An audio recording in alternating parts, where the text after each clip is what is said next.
হঠাৎ আমার শ্বশুর বাড়ি এত মানুষ দেখে আমি নিজেই অবাক, বাপরে বাপ, মানুষের কোনো খায়া কাম দাম নাই। আর আসসালামু আলাইকুম। কোচবিহার থেকে আসার পরে মনস্থাপনা করলাম শ্বশুর বাড়ি থেকে এক পাক ঘুরে আসা দরকার। তারপরে শ্বশুর বাড়িতে যাই দেখলাম আজকে মানুষের ভরপুর একটা মহল, কারণ কলেজ উইক উপলক্ষে আজকে ফাংশন আছে। তো ফাংশন উপলক্ষে আমরা গেলাম, যাই দিয়ে স্টি কুটুমদের লোট আমার শ্বশুর বাড়িতে। তো স্টিম কুটুমের মুখ দিয়ে আমার খুব ভালো লাগতেছে, ও খালি লাগতেছে চারিদিকে। কিছু টাইম পরে হয়ে গেল সন্ধ্যা, আর শুনলাম একটা সিঙ্গার আসবে এই জায়গায় গান গাবার। মুহের কথা শেষ না হইতে স্টেজে উঠলো ভাস্কর দা গান গাবার।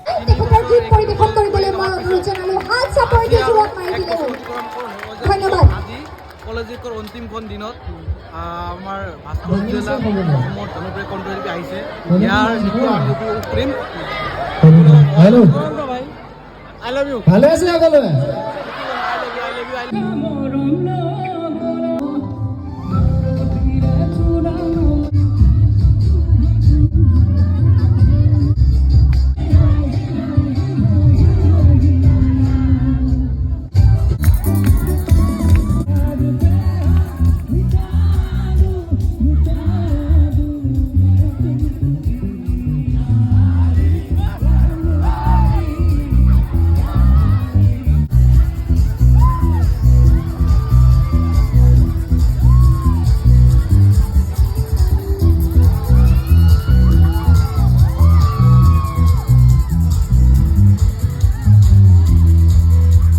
প্রত্যেকটা প্রোগ্রামের একটা খাসিয়াত হলো গান ভালো লাগুক আর না লাগুক, কিন্তু মানুষ তালে তালে স্টেপ মিলে ড্যান্স করবো। তো আমিও বসে না থেকে টিমের লগে মানে অনুপগ্রহের লগে সাথ দিলাম, কারণ বহুত দিন পরে অগর লগে এক লোক হইলাম। তার জন্য পুরোনা কিছু ফিলিংস আবার রিটার্ন করার জন্য যোগে যোগ দিয়া তাল দিলাম। যেহেতু মিউজিক যদি স্টেপের লগে নাও মিলে, তাও আমার স্টেপ তালে তালে মিলা গেতেছে, কারণ এটাই হলো বন্ধুত্ব একা ঘুরে। আর কলেজ লাইফে এটাই সব থেকে ভালো একটা খাসিয়াত। কিছু টাইম পরে মেন স্টেজের ফ্রন্টে যে ড্যান্স করার সিদ্ধান্ত নিলাম, কিন্তু যার আগে দেখি দুই একজনে ভালো নিয়ে উপরে চাঙ্গা চিঙ্গি লাগাইছে। তো ভালো কিছু হয়ে আসলো, তার জন্য ভাবলাম এখানে থাকা যাবো না, সিলে সিলে সবাই করে হইরে আর আরম্ভ করলো, কারণ সুন্দর সিচুয়েশন একটা সেকেন্ডের ভিতরে খারাপ হয়ে যায় এই কিছু অভদ্রমের জন্য। রাত যতই গভীর হইতেছে লাহে লাহে দেখি গল্প কলেজের ফিল্ডে মানুষ ভরপুর হয়ে গেছে, মানে অডিয়েন্স এত আক্ষেপ হয়ে আসছিল। বছরের শেষ এমনকি একটা প্রোগ্রাম পাইছে, তার জন্য গান কিন্তু ভালো লাগতেছে না, খালি এসএমএস গান দিয়ে রাত পার করতেছে, কিন্তু স্টেপের লাগে স্টেপ মিলা ড্যান্স করার সুর পাইতেছে না। তারপরে মানুষ এইভাবে ড্যান্স করতেছে একদম অন্তর থেকে।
আমার শ্বশুর বাড়ির প্রোগ্রামটা শেষ হলো, এখন আমার খড়ি বিদায় দিয়ে দিল যে বাড়িতে যাও। আমার সাথে সাথে সবাই বাড়ি থেকে এসে যে দেখতেছেন কলেজের গেট দিয়ে সবাই বাড়াইতেছে, মানে হয় এখন আমার শ্বশুর একলা পড়বো, এখন রাত বইরা গল্প করবার। এই যে দেখতেছেন ইন্ডিয়ান কলেজ উইক আসছিল ফেস্টিভ্যাল 2025, তার জন্য আমরা গল্প কলেজে গেছিলাম, এখন ভরপুর একটা এনজয় নিলাম। এটাই বাস্তব। I love you, good night.